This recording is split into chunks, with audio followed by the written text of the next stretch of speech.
स्वागत है आपका बोधि वार्ता सत्संग में, जो हर शनिवार रात 9 बजे करते हैं हम लोग। और प्रयास यही होता है कि अगर कोई नया साधक हो जो अध्यात्म में आगे बढ़ना चाहता है, या फिर अगर किसी के प्रश्न हैं, कोई कार्यक्रम कर रहा है अभी और उसके प्रश्न हैं, तो उसके प्रश्न का मैं उत्तर देने का प्रयास करता हूँ। तो अगर आपके प्रश्न हैं तो आप पूछ सकते हैं कुछ भी आध्यात्मिक दृष्टिकोण से, या यदि और अगर आप चाहें तो अपने विचार भी कुछ रख सकते हैं। मेरे पास कुछ प्रश्न हैं, मैं उससे शुरू करता हूँ और फिर आप को जैसे ठीक लगे आप बोल कर या लिख कर पूछ सकते हैं। अगर लिखने का चाहें तो आप ग्रुप में ही मैसेज कर सकते हैं, और चाहे तो बोल भी सकते हैं। तो पहला प्रश्न प्रश्न नहीं है ये। मैं क्या करता हूँ कि जो एक हफ्ते में मेरे पास जो प्रश्न जमा होते हैं बाकी साधकों के, टेलीग्राम के माध्यम से या फिर ईमेल के माध्यम से, या कोई फ़ोन पर पूछता है, तो मैं उन्हीं के प्रश्न के उत्तर देने का प्रयास करता हूँ। तो इस हफ्ते जितने भी प्रश्न आए थे उसमें सभी के जो प्रश्न थे वो स्तरों में भेदभाव ना कर पाने के कारण साधक समझ नहीं पा रहे थे कि क्या सही, किस दिशा में उन्हें आगे बढ़ना चाहिए। तो मैं बस एक छोटा सा संक्षिप्त जानकारी दे देता हूँ अलग अलग स्तर के बारे में। तो जब साधक आगे बढ़ने का प्रयास करता है, या फिर कोई एक व्यक्ति है जो अभी किसी भी आध्यात्मिक मार्ग पर शुरू नहीं किया चलना, तो स्वाभाविक है कि उसका पूरा ध्यान उसके जीवन पर ही होगा। जीवन कहने का मतलब उसके आसपास जो भी अनुभव चल रहे हैं उसी पर उसका पूरा ध्यान होगा, और उसी को वो सत्य मानता होगा। उसी उसका पूरा प्रयास यही होगा कि जो भी उसके आसपास अनुभव चल रहे हैं उन्हीं में सार्थकता ढूंढने का। पर जब कोई व्यक्ति आगे बढ़ने लगता है तब उसे समझ में आता है कि अलग अलग स्तर हैं ज्ञान के। पहला स्तर तो माया का ही स्तर है। माया का स्तर कहने का मतलब कि जो भी आपके आसपास हो रहा है उसे माया का स्तर कह सकते हैं। आप जिससे मानते हैं कि मैं हूँ, अर्थात आपका स्वयं का शरीर, आपके विचार, इसी पर ही आपका पूरा ध्यान रहेगा। आप चाहेंगे कुछ मिल जाए, दुख ना आए जीवन में, या सुख कैसे प्राप्त हो उसके प्रति कुछ कर्म करने का प्रयास करेंगे। तो पूरा ध्यान जब होता है एक शुरुआती साधक में, वो उसके आसपास के अनुभवों पर ही होता है और वो इसी को ही सत्य मानता है। इसमें आप कोई भी उदाहरण ले सकते हैं अपने जीवन से, या फिर आपके आसपास जो भी चल रहा है, कोई पर्वत श्रृंखला, या फिर आपके संबंधी, या फिर आपकी भावनाएं, जो भी है उसे माया कह सकते हैं। और यही जीवन होता है किसी भी शुरुआती साधक का। पर जब वो ज्ञान मार्ग में आता है, या फिर जब वो उसकी आध्यात्मिक यात्रा शुरू होती है, ज्ञान मार्ग में आने से पहले भी शुरू हो सकती है, जब उसे समझ में आने लगता है कि यहाँ कुछ और भी है, मेरे अलावा भी कुछ और है। क्योंकि जिसे भी उसने सत्य माना था पहले, उसको पकड़ पाना या उस पर टिकना संभव नहीं होता है। तब उसकी यात्रा शुरू होती है। वो जानने का प्रयास करता है कि मैं कौन हूँ, क्योंकि जिसे मैं कह रहा होता है पहले वो संसारिक जीवन में, वहाँ उसे कुछ मिलता नहीं है। और जब वो ज्ञान मार्ग तक पहुँचता है तब उससे समझ में आता है कि जिसे भी उसने मैं कहा था आज तक, वो है नहीं। अर्थात उसका जो भी नाम हो, अगर वो उसको ढूंढने जाए, उसको स्मृति कहे या विचार कहे या शरीर कहे, ये सभी चीज़ उसके खुद के अनुभव में, उसके अप्रोक्ष अनुभव और तर्क में सत्य साबित नहीं होते हैं, दिखते भी नहीं है कि कहाँ हैं। तब जब वो ज्ञान पाने का प्रयास करता है, तब वो जान पाता है कि यहाँ पर उसके अलावा, जिसे वो पहले मान रहा था मैं, उसके अलावा भी कोई एक अलग सत्ता होती है। और जब इस मार्ग पर चलने का प्रयास करता है तब उसको पहली बार द्वैत समझ में आता है। द्वैत कहने का मतलब एक तरफ वो होता है स्वयं, जिसे हम ज्ञान दीक्षा कार्यक्रम में या फिर इस कार्यक्रम में अनुभवकर्ता का नाम भी देते हैं। एक तरफ अनुभवकर्ता होता है और दूसरी तरफ सारे अनुभव हैं। जब वो इस स्तर पे पहुंच जाता है तब वो समझ पाता है कि ना कोई करने वाला है ना कोई भोगने वाला है। जो भी अनुभव या फिर जिसे भी नाम दिया गया था पहले, वो सभी माया के स्तर पर ही सीमित हैं, और माया के स्तर पे ही उसका कोई उपयोग भी है। द्वैत के स्तर पे ना कोई करने वाला है ना कोई भोगने वाला है, तो केवल दृष्टा बचता है और दृश्य बचता है। तो इसे दूसरा स्तर कह सकते हैं, द्वैत का स्तर। और फिर इस स्तर पर रहकर अपनी साधना बरकरार रखकर अगर वो साक्षी भाव में बना रह सके सभी अवस्थाओं में, तब वो तीसरे स्तर पे भी पहुंच सकता है। ये मैं स्तर स्तर कह रहा हूँ, पर ये ऐसा नहीं है कि एक के बाद एक आता है, सभी अभी हो रहे हैं, पर हमें अपने अज्ञान के कारण या मान्यताओं के कारण दिखता नहीं है। तो तीसरा स्तर अद्वैत कह सकते हैं, जिसे तभी समझा जा पाएगा जब सारी मान्यताओं को देख लिया जाएगा, या कम से कम इतना साक्षी भाव आ जाए, इतनी बुद्धि प्रखर हो जाए कि वो समझ पाए कि जो भी विभाजन है यहाँ पर, जो भी भ्रम प्रतीत हो रहा है उसके और अनुभव के बीच में, वो केवल प्रतीति मात्र ही है, यहाँ वास्तविकता में कुछ हो नहीं रहा है। तब कह सकते हैं कि ये तीसरा स्तर है, अद्वैत का स्तर। और यहाँ पर ना कुछ जानने के लिए होता है और ना कुछ कोई समझ सकता है, बस है ये स्तर। तो इस प्रकार से 3 स्तर हम मान सकते हैं जो एक शुरुआती साधक के पूरी आध्यात्मिक यात्रा में आता है, माया का स्तर, द्वैत का स्तर और अद्वैत का स्तर। और इन्हीं यात्राओं से गुजर कर वो अपने परम सत्य तक पहुंचता है या अपनी परम अवस्था को जान पाता है। तो मैं इसलिए ये बता रहा था क्योंकि बहुत सारे प्रश्न जो होते हैं साधकों के, वो केवल स्तरों में भेद ना कर पाने की वजह से आ जाते हैं। अगर आप देख पाए कि, या अगर 2 बातों को याद रखें कि ना कोई करने वाला है ना कोई भोगने वाला है, और दूसरा कि सभी जो भी प्रश्न उठ रहे हैं, क्या आप जब उन प्रश्नों का उत्तर ढूंढने का प्रयास कर रहे हैं तो आप स्तरों को ध्यान में रख रहे हैं? अगर इन दोनों को रखेंगे तो संभावना है कि बहुत सारे प्रश्न वहीं नष्ट हो जाएंगे, आपको ज़्यादा समय देने की ज़रूरत नहीं होगी। अगर किसी और साधक की कोई और प्रश्न है तो वो लिखकर या बोलकर भी पूछ सकते हैं। पिछले सत्र में हमने एक प्रश्न लिया था कि क्या नैतिक होता है और क्या अनैतिक होता है, या फिर साक्षी भाव में रहकर अनैतिक कर्म हो सकते हैं या नहीं। तो जैसा मैंने स्तरों के बारे में बताया, ये नैतिकता और अनैतिकता भी माया के स्तर पर ही है, एक नाम रूप ही है। आप किस कर्म को नैतिक कहेंगे या किस कर्म को अनैतिक कहेंगे, वो पूरी तरह से व्यक्तिनिष्ठ ही है। और ऐसा हो सकता है कि आपके मानदंडों के अनुसार कोई कर्म नैतिक हो, पर किसी और के अनुसार वो अनैतिक हो जाए। तो नैतिकता का एक परिभाषा देना संभव नहीं है। किसी एक व्यक्ति के लिए वो हो सकता है, परंतु संपूर्ण मनुष्य जाति के लिए या फिर किसी भी एक क्षेत्र में रहने वाले लोगों के लिए बता देना कि आज से ये सही है या ये सही नहीं है, ऐसा संभव नहीं है। और एक दूसरा प्रश्न भी था इसी से मिलता जुलता कि क्या साक्षी भाव में अनैतिक कर्म हो सकते हैं। तो ये आपका स्वयं का ही अनुभव होना चाहिए, इसको आपको ही ढूंढने का प्रयास करना चाहिए कि साक्षी भाव में रह कर के अनैतिक काम किया जा सकता है। और इसके साथ साथ आपको ये भी देखना चाहिए कि साक्षी भाव में क्या कोई भी कर्म किया जा सकता है। अगर कोई साक्षी मान रहा है अपने आप को, अगर उसे आत्मज्ञान हो गया है, तो फिर कर्म करने वाला कौन है? फिर एक नित्य बहने वाला अनुभव ही दिखेगा, और फिर उस अनुभवों पर नाम रूप लगाने वाला कौन होगा कि ये अनैतिक है या नैतिक है। ये भी केवल एक मनगढ़ंत कल्पना ही होगी, उसके ऊपर कुछ भी लगा देना। तो ये उत्तर अगर कोई कुछ बोलना चाहता है या फिर लिख कर पूछना चाहता है तो पूछ सकता है। मैं अगले प्रश्न पर पढ़ता हूँ।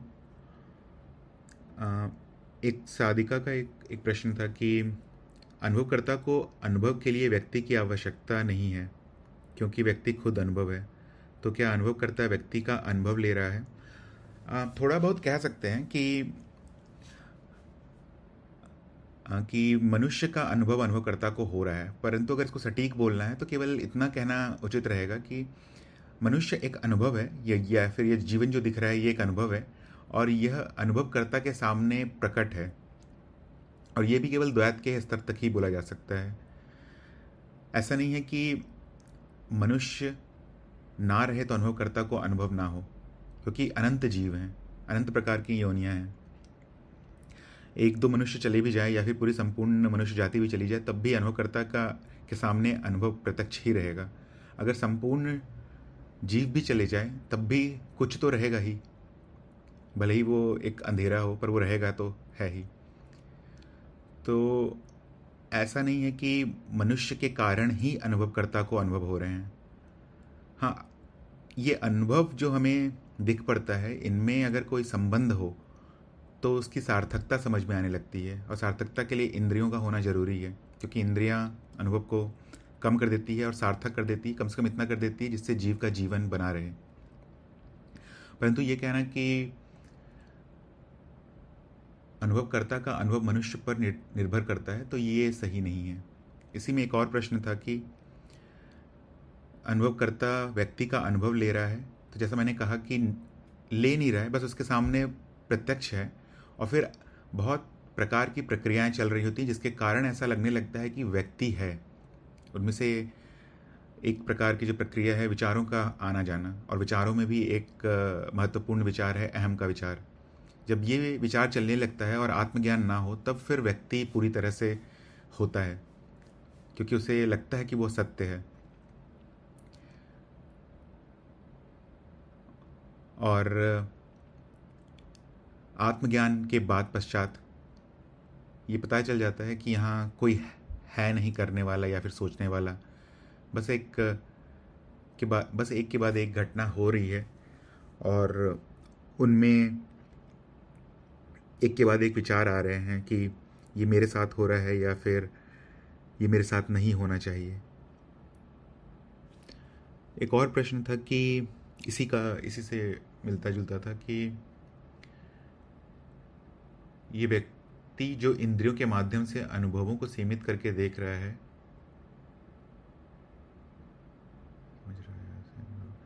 क्या उसे अनुभव हो रहे हैं? तो नहीं, ऐसा नहीं हो रहा है। अनुभव केवल अनुभवकर्ता को होते हैं, व्यक्ति सिर्फ सीमित कर रहा है अनुभव को। और ये भी हम विज्ञान में जब उतर रहे हैं, मतलब समझाने का प्रयास कर रहे हैं अनुभवों को, तब हम ऐसे शब्दों का इस्तेमाल करते हैं कि अनुभव सीमित हो रहा है, या फिर इंद्रियों की ज़रूरत है अनुभवों को एक सार्थकता देने का, एक नियमित रूप से देखने का। पर मनुष्य को कोई अनुभव नहीं हो रहा है, या फिर व्यक्ति को कोई अनुभव नहीं हो रहा है। जो प्रतीति हो रही है कि मुझे कोई अनुभव हो रहा है, अगर मैं यहाँ पर शरीर बोलूँ अपने आप को, तो जो प्रतीति हो रही है वो केवल अहम भाव के कारण हो रही है। अगर वो भाव हट जाए तो कोई कहने वाला नहीं होगा कि मैं हूँ या फिर मेरे साथ कुछ हो रहा है। और यह आप अपने अप्रोच अनुभव में भी देख सकते हैं। अगर आप ढूंढेंगे कि कौन है जो कह रहा है कि ये विचार मेरे हैं या फिर ये स्मृति मेरी है, तो कोई नहीं मिलेगा। और जब आप सुषुप्ति में भी होते हैं, जब सो रहे होते हैं, उस समय भी अनुभव तो होता है, परंतु कहने वाला कोई नहीं होता है, क्योंकि अहम भाव नहीं होता है। तो ये कह सकते हैं कि इंद्रियां अनुभव को सीमित तो कर रही हैं, परंतु अनुभवकर्ता को ही होते हैं, अंत में मनुष्य को नहीं होगा। अगर इस पर कोई प्रश्न हो तो आप पूछ सकते हैं। मैं अगले प्रश्न पर बढ़ता हूँ। एक प्रश्न और था कि मनन कैसे करना चाहिए। तो इसके भी सबके अलग अलग ही अनुभव होंगे। मैं अपना अनुभव साझा कर सकता हूँ कि आप क्या कर सकते हैं, उस समय मनन कीजिए जब मन शांत रहे, मतलब बहुत ही विचार ना चल रहे हों।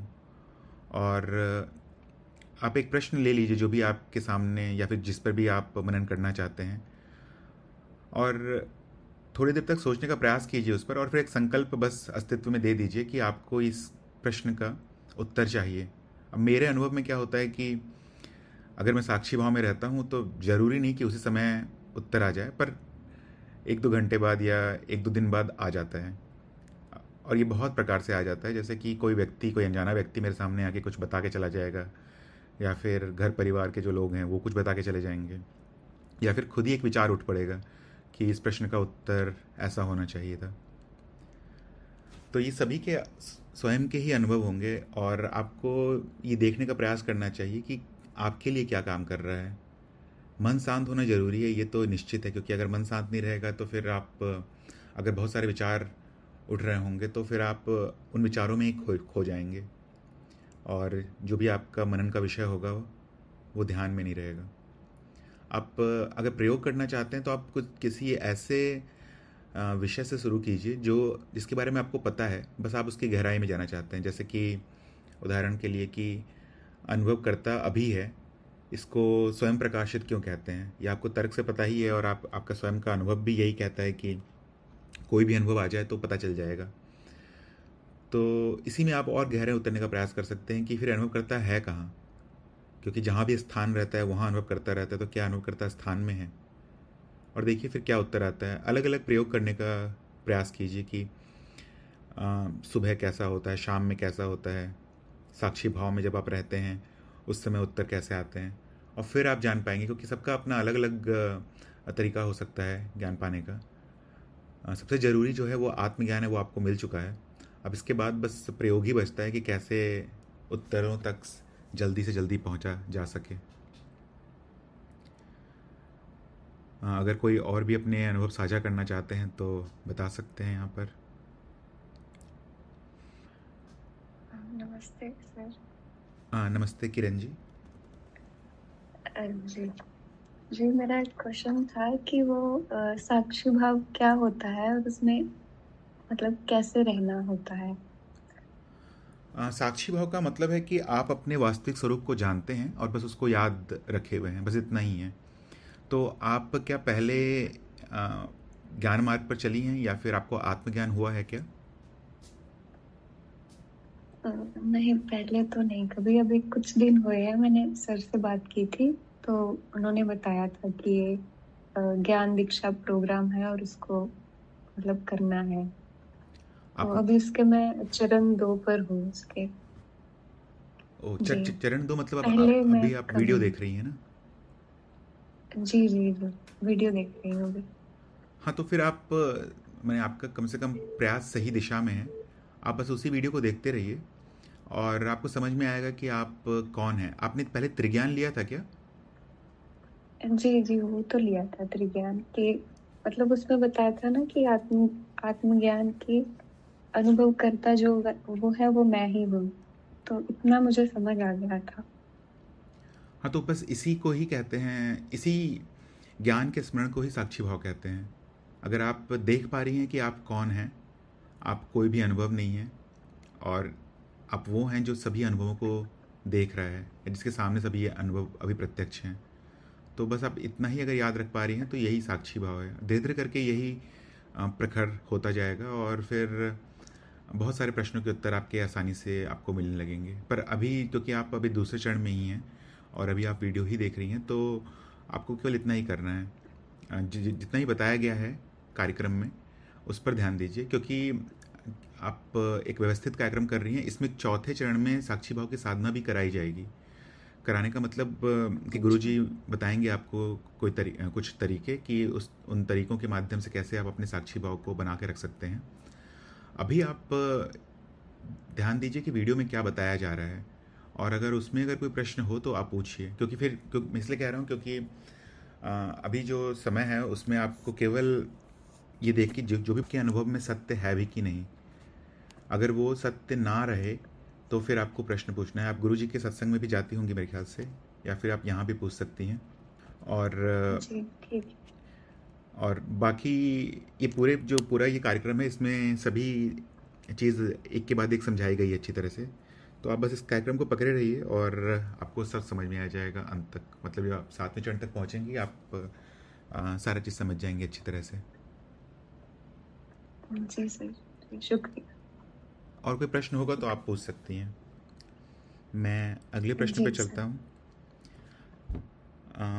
एक साधक थे, वो पूछ रहे थे कि आपने कहा कि साक्षी भाव में कर्म नहीं करना है और कर्म का त्याग भी नहीं करना है, तो आप इससे क्या मतलब है? आप दोनों चीज़ कह रहे हैं। तो फिर वही है कि अगर आप साक्षी में हैं तो आप आसानी से देख पाएंगे कि कर्म हो रहे हैं। ऐसा हो सकता है कि शुरुआती चरणों में समझ में ना आए कि कैसे मैं साक्षी भाव में रहकर, अगर मानिए घर का डोरबेल बजता है तो उठ के तो जाना ही पड़ेगा, या फिर कोई अगर बुलाता है, कोई बात कर रहा है तो बात तो करना ही पड़ेगा उससे। तो ऐसा हो सकता है कि समझ में ना आए कि सभी कर्म अपने आप कैसे हो रहे हैं। तो फिर यहाँ पर आप बस ये देखने का प्रयास कीजिए कि कौन है जो कर्म कर रहा है। आपको नहीं दिखेगा कोई भी, क्योंकि जिसको भी आप कह रहे हैं कि ये व्यक्ति कर्म करता है, वो व्यक्ति तो है नहीं, तो कोई करने वाला होगा नहीं। तो आप आसानी से जान पाएंगे कि करता भी नहीं है और भोगता भी नहीं है। फिर कर्म को त्यागें कैसे, क्योंकि कर्म को त्यागना भी तो एक कर्म ही है। तो यहाँ पर भी यही है, अगर आप साक्षी भाव में पूर्ण तरह से हैं तो आपको प्रयास नहीं लगेगा कि कुछ त्यागना है। जो भी उस समय सबसे ज़रूरी होगा, आवश्यक होगा उस परिस्थिति के लिए, वो अपने आप ही हो जाएगा। अगर आप रोकने का भी प्रयास करेंगे तो भी वो स्वतः ही हो जाएगा। तो यही है कि किसी कर्म को ना त्यागना है, ना करने का प्रयास करना है। जो हो रहा है वो होने दीजिए, और जीवन को चलाने के लिए या फिर उत्तरजीविता बनाए रखने के लिए जो ज़रूरी है, उसमें चाहे तो आप जिस भी स्तर पर जाके आपको कर्म करना है वो कीजिए, क्योंकि अगर वो नहीं करेंगे तो फिर साधना में भी रुकावट आने लगेगी, और कुछ महीनों या फिर कुछ समय बाद आप एक स्थिति में आ जाएंगे जहाँ पर आपके जीवन के भी सारे कर्म हो रहे होंगे और आप साक्षी भाव में भी आसानी से रह पाएंगे। अगर इस पर प्रश्न हो कोई और तो आप पूछ सकते हैं। एक और प्रश्न था कि ये प्रश्न बहुत बार आता है कि क्या आत्मज्ञान होने के बाद दुख समाप्त हो जाएगा। ऐसा नहीं होगा कि दुख समाप्त हो जाए। दुख, अगर आप देखें दुख क्या है, तो वो बस एक नाम है जो तुलनात्मक निष्कर्ष हमारी बुद्धि निकालती है अलग अलग घटनाओं के बीच में, उस पर एक नाम डाल दिया जाता है। या फिर वो मतारोपण भी हो सकता है। किसी ने कह दिया कि तुम शेयर मार्केट में पैसे लगाओ और अगर पैसे डूब रहे हैं तो फिर लोग बोलने लगेंगे कि तुम दुखी हो क्या, तुम दुखी हो क्या। और फिर ये स्वाभाविक रूप से एक मतारोपण है जिससे आपकी बुद्धि स्वीकृति दे देगी और फिर मान्यता के रूप में आपके अंदर स्थापित हो जाएगी। तो अगर आप दुख को भी देखने का प्रयास करेंगे तो आपको कुछ मिलेगा नहीं, बस एक नाम मिलेगा। वो नाम किसी घटना के ऊपर चढ़ा होगा। तो आत्मज्ञान आपका दुख या फिर आपके जीवन की परिस्थितियों को तो नहीं बदलेगा, परंतु उसको देखने का एक नज़रिया बदल देगा। ये बता देगा कम से कम कि जो हो रहा है वो मिथ्या हो रहा है, और उससे लिप्त होना है या नहीं होना है, इसके लिए इससे आपको एक ढाल मिल जाएगी कि आप हमेशा तैयार रहेंगे कि किन घटनाओं से आपको लिप्त होना है और किन घटनाओं का प्रभाव आप चाहते हैं बढ़े। कोई भी समझदार व्यक्ति चाहेगा किसी भी बुरी घटनाओं का प्रभाव ना बढ़े। तो जैसे ही वो साक्षी भाव में रहेगा, मान लीजिए कि अगर एक विचार आ भी जाता है दुख का, तो वो फिर और नहीं बढ़ेगा। जैसे अगर एक साधारण व्यक्ति हो और जिसे आत्मज्ञान नहीं हुआ है, तो अगर उसके पास अगर एक दुख का विचार आ जाएगा तो फिर वो दुख का विचार दूसरे दुख के विचार को जन्म दे देगा कि वो सोचेगा कि मेरे साथ ही ऐसा क्यों होता है। फिर एक और विचार आ जाएगा कि सभी लोग मेरे साथ गलत करते हैं। फिर क्या पता एक और विचार आ जाए और फिर वो विचार कुछ कर्म में परिवर्तित हो जाए। तो साक्षी भाव में रहकर आप जैसे ही पहला विचार उठेगा तभी आप उसको देख पाएंगे, और तभी चाहें तो आप उसको बस देखने मात्र से ही वो नष्ट भी हो जाएगा। परंतु हमेशा ऐसा संभव नहीं है, क्योंकि बहुत सारे लोग होंगे जो कि गृहस्थ जीवन में भी होंगे, बहुत सारे लोग बहुत सारे बंधनों में होंगे। तो उस परिस्थिति में जो सबसे सुलभ हो वो कार्य कर लेना है, जिससे कि जीवन आसान हो पाए। अगर वो भी नहीं हो पा रहा है, क्योंकि सबके जीवन के जो संघर्ष हैं वो बहुत ही अलग होंगे, बहुत ही भिन्न होंगे, और अगर कुछ भी करने से अगर नहीं कुछ ठीक हो रहा है तो फिर स्वीकार भाव ही बचता है कि जो हो रहा है उसको मैं स्वीकृति दे दूं, और जितना हो सके साक्षी भाव रखकर विचारों को बढ़ने ना दें, जिससे दुख बढ़े आपका। तो आत्मज्ञान से केवल दृष्टिकोण बदलेगा। जीवन की परिस्थितियां, संभावना है कि जैसी हैं वैसी ही रहेंगी। धीरे धीरे करके, क्योंकि अनावश्यक कार्य कम होने लगेंगे तो उनके फल भी कम होने लगेंगे, और धीरे धीरे करके जीवन आसान हो जाएगा। परंतु पहले दिन से या फिर कुछ महीनों में शायद बहुत ज़्यादा प्रभाव ना पड़े। हाँ, एक और प्रश्न था एक साधक का कि मुझे ज्ञान तो मिल गया है, पर अब मुझे लगता है कि अगले जन्म में यह ज्ञान मिलेगा कि नहीं। तो यहाँ पर आपको ये देखने का प्रयास करना चाहिए, अगर आपको ज्ञान मिल गया है तो फिर अगला जन्म किसका होगा। अगर आप जीव के दृष्टिकोण से पूछ रहे हैं कि क्या यह ज्ञान बचा रहेगा अगले जन्म में, तो बहुत ही आसान है जानना ये बात कि जैसा आप अभी सोच रहे हैं कि क्या अगले जन्म में यह ज्ञान मेरे पास रहेगा कि नहीं, बस कल्पना कर लीजिए कि ऐसा हो सकता है क्या कि पिछले जन्म में भी आप यही सोच रहे हों और आपको ज्ञान मिल गया है, तो संभावना है कि अगले जन्म में भी ज्ञान मिल जाएगा। क्योंकि आप जब ज्ञान लेने का प्रयास कर रहे हैं तो आप एक प्रकार से अपने संस्कार को भी प्रबल कर रहे हैं कि आपको ज्ञान के आसपास ही रहना है, आपको उन साधकों के साथ रहना है जो आपके साथ चल रहे हैं, आपके साथ ज्ञान प्राप्त कर रहे हैं, या फिर उन अ, साधकों के साथ रहना है जो आपके प्रश्नों के उत्तर दे रहे हैं, जिसे सत्संग भी कहते हैं। तो जब ऐसे संस्कार अगर छपेंगे तो मान लीजिए आप कहीं भी जन्म लेते हैं, जो जो जीव है कहीं भी जन्म लेता है, तो वो कैसे ना कैसे करके पहुंच जाएगा ज्ञान के पास। उसके जीवन की परिस्थितियां ऐसी होंगी जो उससे ज्ञान के लिए प्रेरित करेंगी, और बहुत ज़्यादा संभावना है कि आपको ज्ञान जल्दी मिल जाएगा। आप जितना ज़्यादा समय बिताएंगे ज्ञान के साथ, मान लीजिए अगर पूर्ण ज्ञान नहीं भी होता है इस जन्म में, तो भी आप अगले जन्म में एक अच्छे स्तर से ही शुरू करेंगे। ऐसा आपके लिए बहुत ज़्यादा संभावना है कि आपके आसपास की जो परिस्थितियां हैं वो अनुकूल होंगी आपके, और आपकी प्रगति में भी सहायक होंगी। और बाकी आपको पता ही होगा, जो गुरुजी कहते हैं कि उनको एक ईमेल भेज दीजिए या मैसेज भेज दीजिए, और फिर वो संभाल लेंगे। एक आखिरी प्रश्न है एक साधक का कि कृपा कैसे होती है।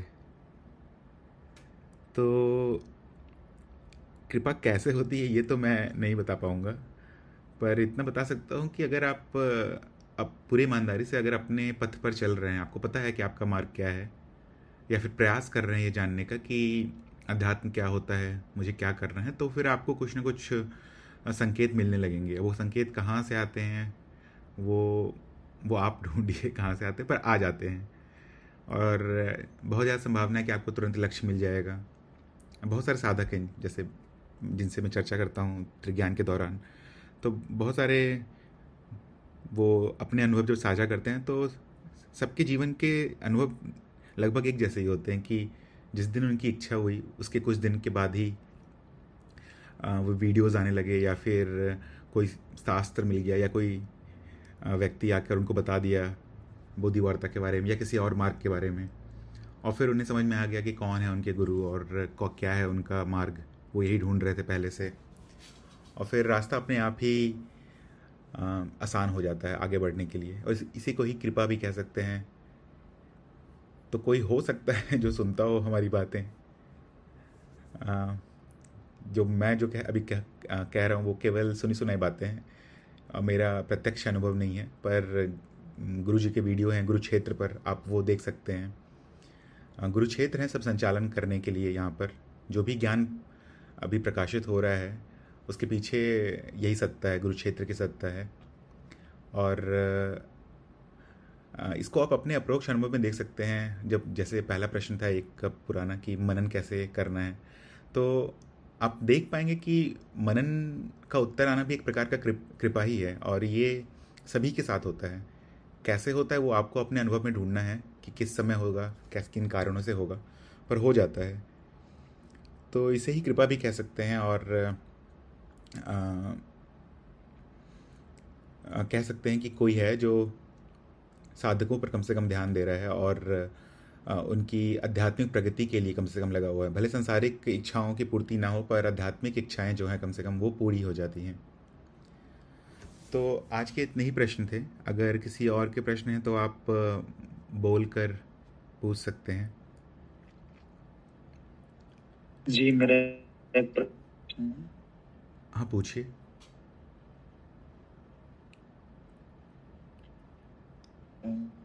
जीवन का मेन उद्देश्य क्या है? आपका आवाज़ थोड़ा कट के आ रहा है, एक बार फिर से बोलेंगे क्या? मेरी आवाज आपको क्लियर आ रही है? बहुत क्लियर नहीं आ रही है, पर अभी आ रही है, बोलिए आप। अब मैं ये पूछना चाहता हूँ, मेरे को दिया है। आप लिख के पूछ सकते हैं क्या, क्योंकि आपकी आवाज़ अब कुछ भी नहीं आ रही है। जी, मैं लिख देता हूँ जी। ठीक है। तब तक किसी और साधक के अगर कोई प्रश्न है तो वो भी बोलकर पूछ सकते हैं।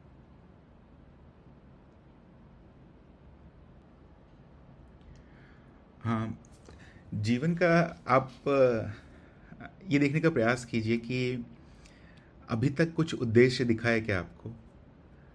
अगर आप इसको अपने अनुभव में देखेंगे तो कुछ भी उद्देश्य दिखेगा नहीं आपको, है ही नहीं कोई उद्देश्य, बस एक घटना है, बस हो रही है एक के बाद एक घटना। इसमें हम ज़बरदस्ती कुछ उद्देश्य डालते हैं, जैसे कोई बोल सकता है कि मुझे नौकरी करनी है, मुझे यह सांसारिक वस्तु चाहिए, या फिर आध्यात्मिक भी हो सकता है कि मुझे आत्मज्ञान चाहिए, या फिर इन देवी देवताओं से मिलना है, या ये सिद्धि चाहिए। तो ये जो भी उद्देश्य होता है वो हम मनगढ़ंत बना लेते हैं, कोई उद्देश्य देता नहीं है और होता भी नहीं है कोई उद्देश्य, क्योंकि एक के बाद एक घटनाएं चल रही हैं। अगर आप किसी भी घटना का कारण देखेंगे तो आप को सिर्फ कारण ही दिखते चले जाएंगे, और फिर अगर आप सोचेंगे ये सभी कारण कहाँ से आ रहे हैं तो फिर कोई कोई भी कारण नहीं दिखेगा। तो क्या किया जाए? तो फिर वही बताने वाला था मैं कि अब सबसे हम सब से ये गलती हो गई है कि अब हम मनुष्य देह लेकर इस धरती पर हैं, और यहाँ पर कुछ भी हो रहा है, मतलब एक के बाद एक घटनाएं बस होते चली जा रही हैं। तो अब इस परिस्थिति का कैसे सदुपयोग कर सकते हैं? सदुपयोग आप सबसे अच्छी तरह से यही कर सकते हैं कि पहले आत्मज्ञान लेने का प्रयास करें। आत्मज्ञान मतलब ये समझने का प्रयास करें कि आप हैं कौन, आपका वास्तविक स्वरूप क्या है। क्या आप शरीर हैं, या फिर आप कुछ ऐसे हैं जो इन सभी आते जाते अनुभव, जिसमें शरीर भी एक अनुभव है, उसके दृष्टा हैं। तो अगर आत्मज्ञान लेंगे तो यहाँ से कम प्रगति शुरू हो जाती है। और आपका मेरे ख्याल से ये भी अनुभव होगा कि कभी ऐसा लगता होगा कि मैं अब अध्यात्म की तरफ बढ़ रहा हूँ, और कभी अध्यात्म से पीछे जा रहा हूँ। तो इसको प्रगति और पतन कह सकते हैं। तो अगर कोई भी अगर समझदार व्यक्ति है तो वो चाहेगा कि प्रगति हो उसकी, और प्रगति करने के लिए आपको एक मार्ग पकड़ना पड़ेगा, और उस मार्ग के गुरु से मिलना होगा, और उनकी फिर आज्ञा का पालन करना होगा, ताकि आप कम से कम आगे बढ़ते रह सकें। क्योंकि अब जीवन तो मिल गया है, इसमें जो सांसारिक कार्य चल रहे हैं वो तो करने ही पड़ेंगे आपको, पर इसके साथ आप अपनी आध्यात्मिक प्रगति पर भी ध्यान दे सकते हैं। तो कारण नहीं है, और ये जो कारण बताया मैं कि ये जो उद्देश्य बताया मैं, ये भी मनगढ़ंत ही है, पर ये थोड़ा सा ऐसा है कि कम से कम आपको पतन नहीं करने देगा। आपकी अब जितना भी समय आप दे सकते हैं, या फिर हमारा जितना भी समय इस धरती पर है, वो एक अच्छे कर्म में लग जाएगा आपके खुद के प्रगति के लिए। तो बस इतना ही कह सकते हैं कि जीवन का उद्देश्य यही है, और साधक का लक्ष्य यही होता है कि अब दोबारा मनुष्य जन्म ना मिले, या मिले भी तो उनकी इच्छा से मिले, या फिर गुरु आज्ञा से। वो अगर आए तो गुरु आज्ञा से आए, बिना किसी कारणवश, या फिर जहाँ हमें पता भी नहीं है कि हम क्यों आ गए हैं यहाँ पर, ये ना हो दोबारा कभी हमारे साथ। तो ये है उत्तर। आशा करता हूँ कि मैं अपनी बात रख पाया हूँगा। और भी अगर कुछ प्रश्न होगा तो आप पूछ सकते हैं। बाकी कोई और साधक भी अगर कुछ बोलना चाहते हैं या अपने विचार रखना चाहते हैं तो रख सकते हैं इस बात पर।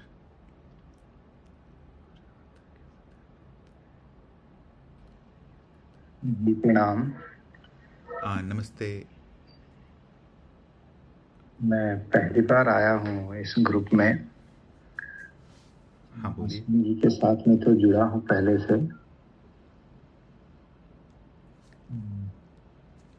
जैसे आप बात कर रहे थे प्रगति होगा पतन होगा, तो ये प्रगति होगा तो क्या होगा और पतन होगा तो क्या होगा? मतलब ऐसी कोई अवस्था होने वाली है क्या जो अभी नहीं है? या ये भी केवल एक भ्रम जैसा है कि कुछ होगा? ये भी तो एक मेरे ख्याल से अज्ञान ही ऐसा दिखता है, क्योंकि कुछ है हम माने तभी तो कुछ और होगा, इससे अलग कुछ होगा, इससे अलग कुछ है। और जिसको होगा वो कौन है? जिसका होगा, जिसका पतन होगा या जिसका प्रगति होगा, वो किसका होगा? तो ये जो मैं उत्तर दे रहा था वो आ, उनका दे रहा था, क्योंकि जिनका नाम ग्लोरी है, क्योंकि मुझे पता नहीं कि वो अभी आध्यात्मिक मार्ग पर आ गए कि कहाँ पर हैं, पर आपकी बातों से लग रहा है कि आपको आत्मज्ञान कम से कम हो गया है, या फिर आप आत्मज्ञान से भी आगे हैं। तो कोई है नहीं जिसका प्रगति होगा, या कोई है नहीं जिसका पतन होगा। अगर जीव की दृष्टि से देखें, अगर माया के दृष्टिकोण से देखें, तो कह सकते हैं कि जीव का प्रगति होगा। जीव अर्थात जो स्मृतियों का संग्रह है, जिसका जन्म होता है बार बार, पर वो भी मिथ्या ही है। और ये मिथ्या जानने के लिए आत्मज्ञान जरूरी है, और आत्मज्ञान में स्थापित होना जरूरी है। अगर ये देख पा रहे हैं कि यहाँ पर कुछ है नहीं, जो भी हो रहा है वो एक के बाद एक घटना है केवल, और उसके साथ अगर आप आसक्ति नहीं बना पा रहे हैं, तो फिर आपके लिए उत्तर यही होगा कि फिर किसी का प्रगति नहीं होगा, किसी का पतन नहीं होगा, क्योंकि कोई है ही नहीं। पर जब तक आत्मज्ञान नहीं होता है, तब तक जीव रहता है, या जीव का ही भाव रहता है। उस परिस्थिति में आप चाहेंगे कि प्रगति कम से कम हो, एक कम से कम मनुष्य तक आ गए तो दोबारा मनुष्य योनि में ना आए, और मनुष्य योनि से ऊपर की योनियों में ही जाएं। तो ये बोलना चाहूँगा मैं। अगर इस पर कोई और प्रश्न हो तो आप पूछ सकते हैं, नहीं तो कोई और साधक भी अगर अपने विचार रखना चाहते हैं तो बोल सकते हैं। जी, एक एक प्रश्न और था मेरा। जैसे हम कहते हैं कि एक अस्तित्व ही है, जैसे होश कह देते हैं, होश है या अस्तित्व है, और सब कुछ उसमें ही हो रहा है। लेकिन ये जो कहता है कि अस्तित्व है, ये कौन कहता है कि अस्तित्व है या होश है? मतलब कोई और भी है क्या इसको जानने वाला कि अस्तित्व का जिसको भान होता है, जिसको बोध होता है कि हाँ एक अस्तित्व है? ये क्या चीज है? ये अस्तित्व तो स्वयं ही है, यहाँ और कौन है? अगर आप ये जान पा रहे हैं कि अस्तित्व का मतलब क्या है, मतलब जो भी प्रतीति हो रहा है, या फिर जिन प्रतीतियों का अभाव भी हो रहा है, वो अभी है और यही है, तो फिर अस्तित्व के अलावा और कुछ नहीं है। जो मैं बोल रहा हूँ या फिर आप सुन रहे हैं, ये भी क्या है? केवल एक भ्रम ही है। और ये भ्रम भी क्यों पैदा हो रहा है? क्योंकि अस्तित्व की ही ऐसी क्षमता है कि वो अनंत रूपों में या फिर कह सकते हैं अनंत खंडों में बट सकता है, और अपने सामने खुद को प्रकट कर सकता है, अज्ञानी के रूप में भी, गुरु के रूप में भी, देवी देवताओं के रूप में भी, अनंत रूपों में। पर जैसे ही आपकी दृष्टि पड़ती है इस खंड करने वाली वृत्ति पर या फिर विभाजन वाली वृत्ति पर, तो आप देख पाते हैं कि कोई नहीं है, ना कोई जानने वाला है, और ना ही कोई ऐसा है जिसको बताया जा सकता है। बस है, और एक के बाद बस एक घटना दिख रही है। तो ये जो उत्तर दिया मैं, ये तो फिर आपको समझ में आएगा, क्योंकि आप शायद आत्मज्ञान पर स्थापित हैं। पर नहीं नहीं नहीं नहीं जी, वो हमारी ऐसी स्थिति नहीं है कि हम वो है, जस्ट अभी शुरू किया है, थोड़ा ये जानना होगा ना बस। और हाँ, तो फिर आप चरणबद्ध चलिए। पहले ये देखिए कि कौन है जो प्रश्न पूछता है, या फिर आप बस इतना देखने का प्रयास कीजिए कि क्या मैं हूँ। उत्तर तुरंत आ जाएगा, 5 मिनट में आ जाएगा कि मैं नहीं हूँ। उसके बाद भी ये भाव रहेगा हमेशा कि देह मेरा है, शरीर मेरा है, क्योंकि ये बहुत पुरानी संस्कार हैं जो जमे हुए हैं। अब बस आपको साक्षी भाव में रहने का प्रयास करना है, क्योंकि जितना आप साक्षी भाव में रहेंगे, उतने ये अज्ञानता जितनी भी चढ़ी हुई है, जितनी भी परत चढ़ी हुई है, वो एक के बाद एक जाने लगेंगी। ज्ञान मिलेगा नहीं कुछ, ये तो आपको पता ही होगा। अंत में केवल अज्ञान का ही नाश होगा। और अज्ञान का नाश मतलब जितनी भी मान्यताएं हैं, जितने भी खंड हैं अनुभव के, वो सभी नष्ट हो जाएंगे। पर ये एक के बाद एक ही होगा। आपको थोड़ा सा धैर्य रखना होगा और चरणबद्ध चलना होगा। आपके ज्ञान दीक्षा में अभी आपका कार्यक्रम चल रहा है क्या? अभी शुरू किया हूँ उसमें भी। ठीक है, तो आप भी सही कर रहे हैं। मतलब आप बस आगे चलते जाइए, वीडियोस देखते जाइए, जो भी गुरुजी के निर्देश हैं उनका पालन करते जाइए। जब समाप्त होगा तो फिर आप ये सब प्रश्न नहीं पूछेंगे। ये निश्चित है कि मतलब आपको सब समझ में आ जाए। कोई ना करने वाला है ना सुनने वाला है, बस है, हो रहा है। जैसे मैं अगर शुरुआती साधक है तो मैं ये कहूँगा किसी को कि देखो कि तुम ही अनुभव करता हो। बाद में वही उसी साधक को 6 महीने बाद वो खुद ही बोलेगा कि अनुभव करता है। ये कहना कि मैं अनुभव करता हूँ ये सही नहीं है। अनुभव करता है और अनुभव है, और उसके कुछ महीनों बाद वो ये बोलेगा कि बस है, हूँ मैं, और कुछ बोलने के लिए रहेगा नहीं। आप देखेंगे कि जब आपको ज्ञान नहीं हुआ था, अगर उसकी तुलना करेंगे आज से, तो कुछ विशेष नहीं बदला है। पहले भी जो अनुभव थे वही अनुभव आज भी हैं, बस थोड़े अज्ञान के परत चले गए हैं और आपको एक नई दृष्टि मिल गई है देखने के लिए। वैसे ही जब आप ब्रह्म ज्ञान की तरफ बढ़ेंगे तो कुछ बदलेगा नहीं, जो अभी है तब भी उस समय भी वही रहेगा, बस दृष्टि बदल जाएगी थोड़ी सी। आशा करता हूँ अपनी बात रख पाया होंगे, और अगर कुछ प्रश्न हो तो पूछ सकते हैं।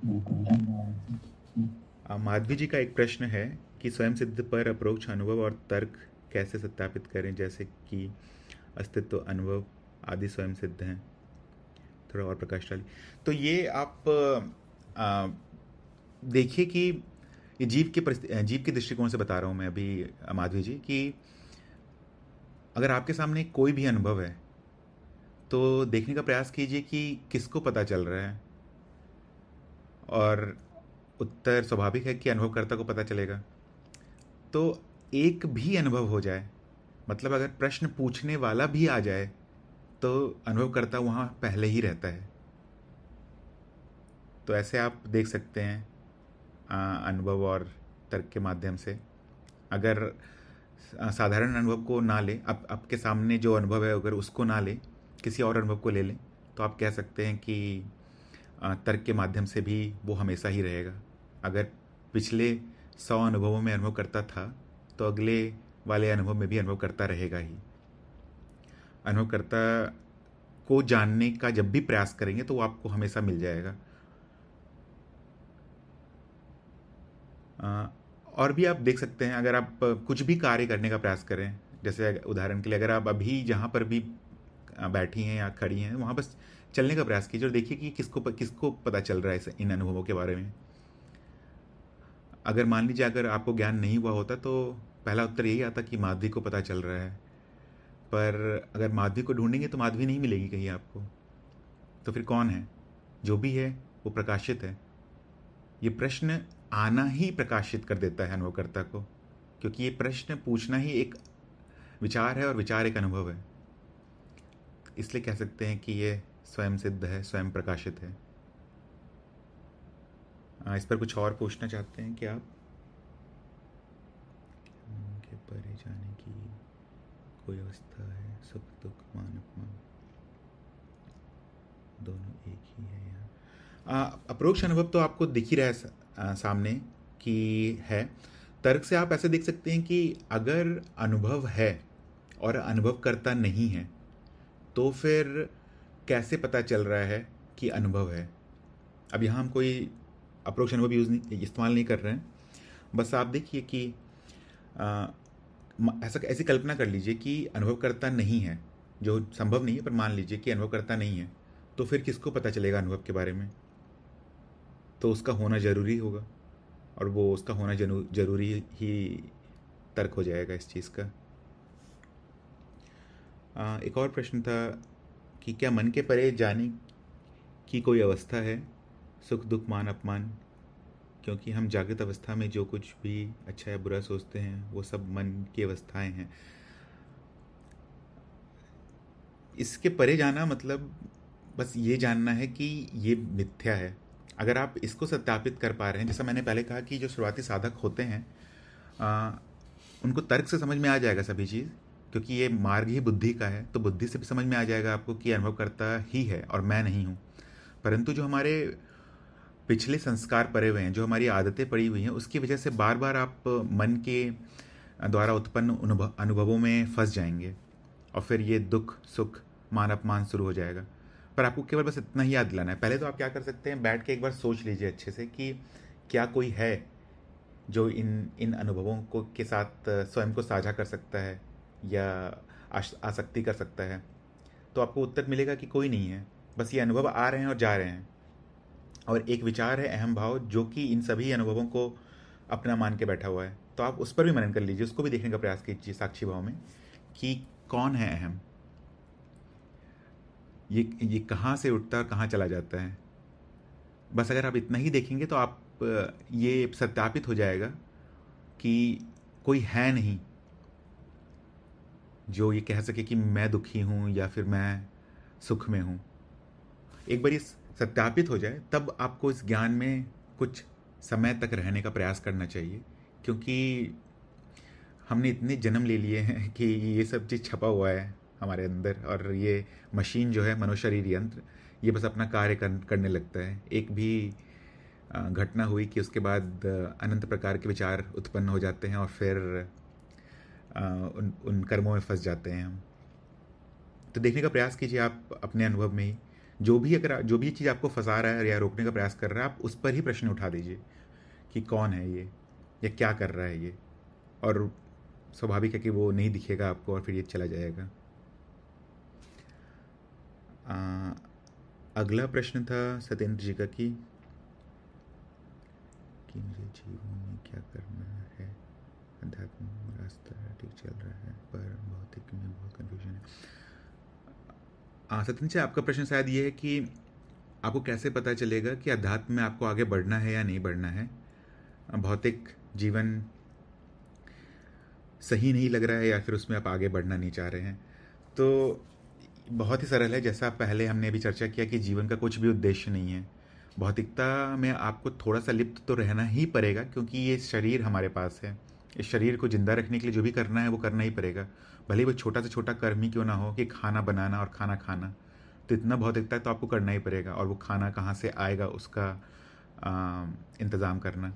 पर इसके अलावा जो भी समय है उसको आप आध्यात्मिकता को दे सकते हैं, क्योंकि अंत में यही बचता है। शरीर की जो ज़रूरत है उसको पूर्ण करने के बाद कुछ और करने के लिए नहीं होता है। उसके बाद जो भी चीज़ करेंगे वो आपको और बांधेगा ही। बांधने का मतलब है कि आपके बिना किसी कारण बहुत सारे कर्म बंधन बनने लगेंगे या अलग अलग प्रकार के बंधन बनने लगेंगे, जिसमें आप फंसते चले जाएंगे। ये मैं आपके लिए कह रहा हूँ ये मानकर कि आप अभी शुरुआत में हैं अपने आध्यात्मिक मार्ग पर जैसे ही आप आगे बढ़ेंगे, अगर ज्ञान मार्ग में आगे बढ़ेंगे तो 6-7 महीने में ये सब खत्म हो जाएगा। पर तब तक आपको जो सही है जीवन को चलाने के लिए वो करना है और ज्ञान लेने का प्रयास करना होगा, ज्ञान में अपने आप को स्थापित रखने का प्रयास करना होगा। और कुछ प्रश्न होगा इस पर तो आप पूछ सकते हैं, अगर कुछ और डिटेल में अगर कुछ विशेष पूछना है इस पर तो। माधवी जी का एक और प्रश्न था कि हमें कैसे बोध होगा कि अनुभव चित्त की अवस्था से आ रहा है, विश्व चित्त से, आदि आदि। ठीक, तो ये मेरे ख्याल से आपको नहीं भी पता चल रहा है तो इससे कोई परेशानी नहीं है। अभी आप ज्ञान दीक्षा में क्योंकि ज्ञान दीक्षा में चित्त के बारे में ज़्यादा नहीं बताया गया है, जो तीसरा संस्करण है उसमें चित्त को अलग ही कर दिया गया, वो तंत्र बोधि में डाल दिया गया है।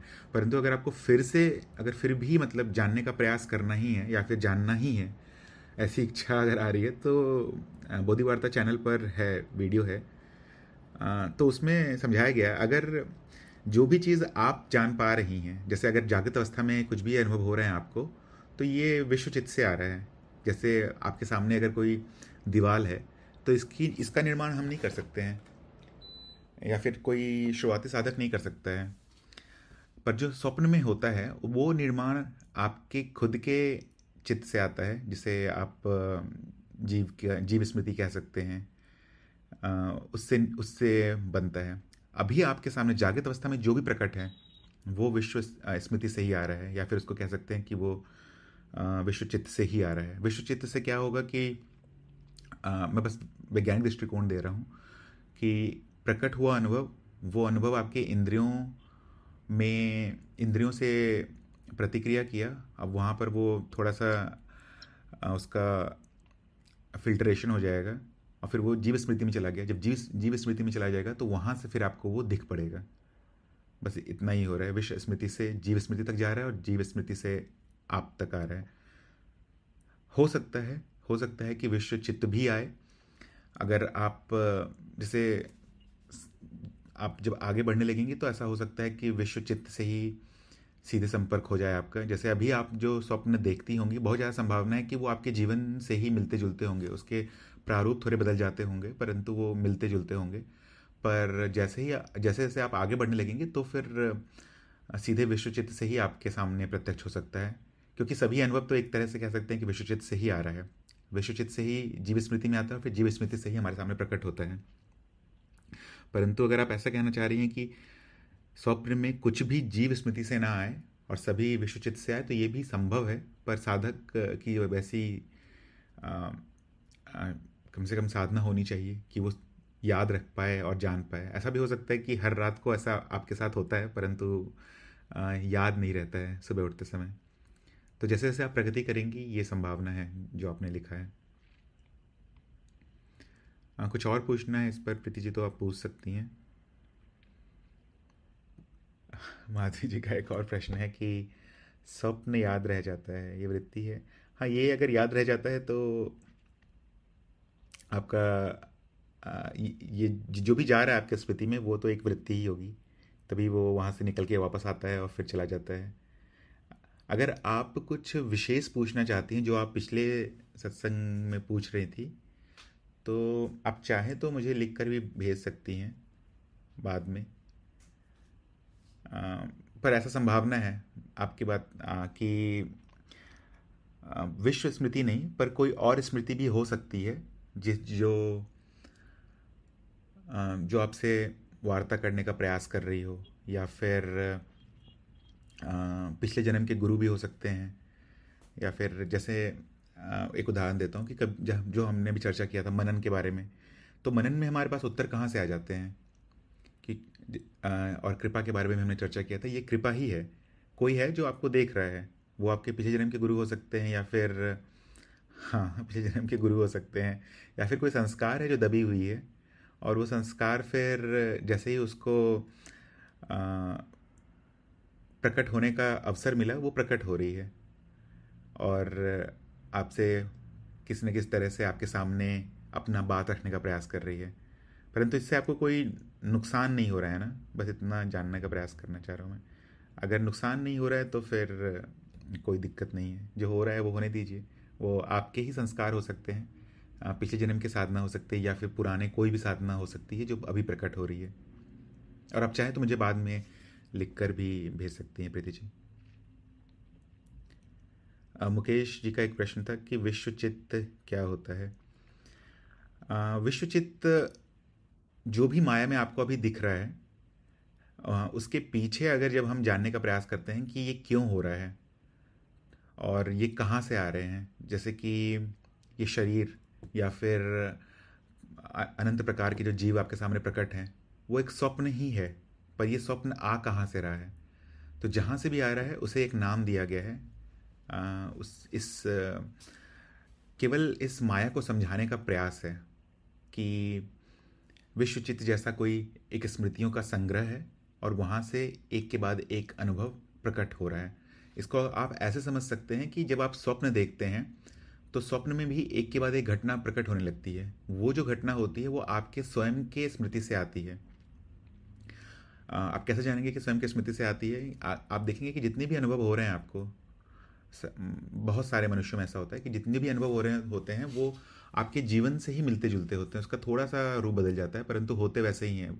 वही रिश्तेदार होंगे वहाँ पर, उनका स्वभाव वैसा ही होगा या फिर थोड़ा सा बदल जाएगा, परंतु होता सब चीज़ ऐसा ही होगा जो आप समझ पाएं। विश्वचित्त क्या है? बस एक अनंत स्मृतियों का संग्रह है जहाँ से अभी जितने भी अनुभव आपको हो रहे हैं जागृत अवस्था में वो प्रकट हो रहे हैं। और जिस तरह से आप सोते समय स्वप्न देखते हैं, उस तरह से ये जो घटना हो रही है ये भी एक स्वप्न ही है। इसीलिए अगर आप स्वयं को ढूंढने का प्रयास करें तो आप मिलेंगे नहीं, क्योंकि स्वप्न में भी आप नहीं होते हैं, केवल दृष्टा होता है वहाँ पर। और वहाँ पर भी अगर आप ये प्रश्न पूछेंगे कि मैं कौन हूँ, तो कुछ उत्तर नहीं आएगा। तो ये था उत्तर मुकेश जी। कुछ और अगर पूछना चाहते हैं तो पूछ सकते हैं आप।